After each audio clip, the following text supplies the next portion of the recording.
When you act like you've been here before, it shows quiet confidence. And quiet confidence is confirmation of your greatness. It shows that you were prepared for being successful. It shows that you knew you were going to be successful. And it shows that you're going to be successful again. See, you have to mentally visualize success before it happens. Whatever you want to be, doctor, lawyer, artist, entrepreneur, you have to use the mindset of being successful before you actually get the success. And when you are confident in yourself and you act like you've been here before, when you hit that successful level, whether it's a level of money or status, what happens is it's a signal to other people that you deserve to be where you're at. You're not overly showing off because you made a little bit of money, or you got a little bit of internet status or internet fame, or you went viral and now it's going to your head. Now you carry yourself with class. When you carry yourself with a certain dignity, when you carry yourself like a winner, winning becomes contagious. See, a lot of people sabotage with celebrations. A lot of people sabotage their success. We've all heard the story. It happened a million times. Guy's been working for a company for 10 years, 15 years, finally gets that promotion, gets that title he's been looking for, starts getting those nice paychecks, a little bit more than he was getting before. And what does he do? He wants to go out into town with the fellas, right? Have some drinks, hit the party, hit the clubs, go to the restaurants, stay out late. Then the next thing you know, it's getting late and he's going home. He hops in his car and he's driving back to the house. And what happens? He gets pulled over a couple blocks before he gets home. And now he's looking at a charge. He's been drinking, he's been driving. And some companies, some corporations, they will fire you just for even getting charged with that. It doesn't even matter if you have to fight and go to trial. Maybe you only had a couple drinks or this and that. They're just firing you because it's a bad look. It shows bad judgment on your part for even putting yourself in that situation. You could have called an Uber, you could have called a Lyft, you could have called a cab, you could have called somebody else, but you drove and you got caught up in that situation. You sabotaged your greatness for a celebration.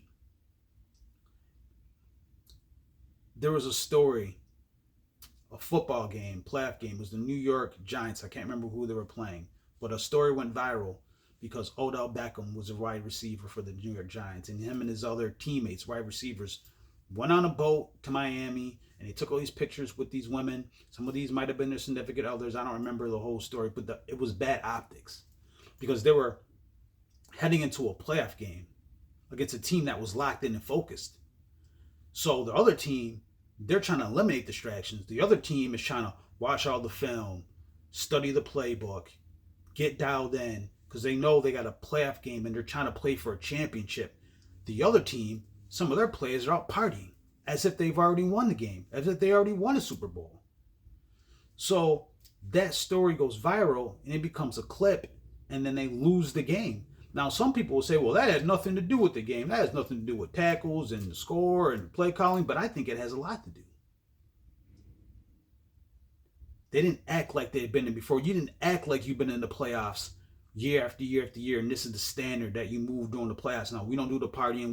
We're not posting this. We're not posting that. We were locked in. I think it shows a lot. It shows a lot about the mindset. So you got to act like you've been there before when things are going good, because your situation could be sabotaged by your decisions. It could be somebody else you with.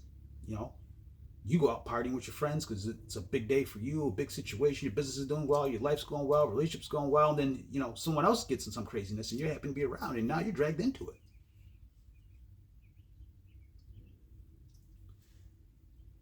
Amateurs need the hype. Pros need the discipline. So the amateurs are looking for the celebration. They can't wait to celebrate that one win. They can't wait to celebrate that they did 10K in a month. They can't wait to celebrate that they've got so many subscribers or followers. They can't wait to to show off to everybody else. But the pros expected to be here, expected to make this type of money, expected to have this type of business. We expected to have this type of lifestyle. It wasn't a surprise to some of us. That's why they carry themselves. That's why a lot of really wealthy people are very low key in how they dress and what they do. They knew a long time ago they were going to be rich and wealthy and successful. So they don't overdo it with the jewelry. You don't see Warren Buffett rocking chains and gold grills. You're never going to see it. He knew he was going to be rich. He knew he was going to be wealthy, and that stuff doesn't impress him. So you got to act like you've been here before when you start getting to the money, when you start leveling up, when you start having a great relationship. Act like you've been here before, because it could all go away. One mistake, one slip up, one hater, a family member. I've seen family members destroy people's success. A jealous ex could come back and start hating on you and telling lies and spreading rumors about you. So when you get there, when you start leveling up, when you start becoming successful, when that greatness becomes obvious, do it with class. Carry yourself the right way. Treat people good, whether it's a CEO or it's a janitor. Because when you act like you've been here before, you're now making this a standard. And that goes for your friends, it goes for your family. If you have a business, it goes for your employees. It becomes a standard of how you carry yourself. It becomes a standard of how, if your family now sees that you've been working and you've been grinding and you don't overdo it because you made a little bit of money or you got a little come up. So keep believing in yourself and expect that you're going to be successful. Visualize the success and go make it happen. All right? Act like you've been here before. We're going to keep it moving with the message. We're going to keep it moving with the content. This is your guy, L-Train. I want you to embrace the journey. Stay creative. Stay dangerous. Peace. I'm up out of here.